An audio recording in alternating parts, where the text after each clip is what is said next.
திருச்சிற்றம்பலம். அருட்பெரும் ஜோதி அருட்பெரும் ஜோதி தனிப்பெரும் கருணை அருட்பெரும் ஜோதி.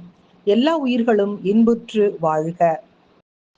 குருவின் மீதும் அவரின் செயல்கள் மீதும் யார் அசைக்க முடியாத நம்பிக்கை வைத்திருக்கிறார்களோ, குருவை எந்நேரமும் நினைத்திருக்கிறார்களோ, குருவின் நாமத்தை விடாமல் ஜபம் செய்து கொண்டிருக்கிறார்களோ, அவர்களுக்கு எல்லாமும் சரியாகத்தான் இருக்கும். அவர்கள் என்றும் வீழ்ச்சி அடைவதே இல்லை. குருவின் நாமம் அவர்களை நாளும் நல்வழி நடத்தி செல்லும் என்பது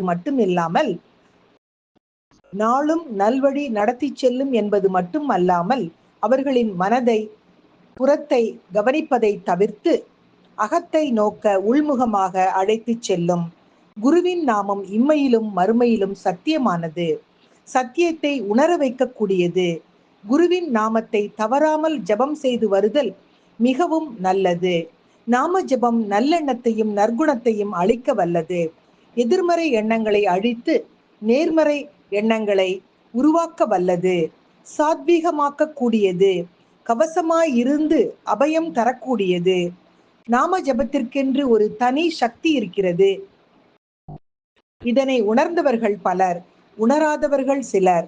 குருவருளால் இம்மையில் குருவின் அண்மை கிடைத்து குருவின் நாமம் ஜபம் செய்து வருவது பழவினை புண்ணியம். அதை அனுபவித்தல் பேரானந்தம் என்று சொல்லி இதை இன்றைய சிந்தனையாக்கி மகிழ்வது உங்கள் அழகம்மை சுவாமிநாதன். Happy morning.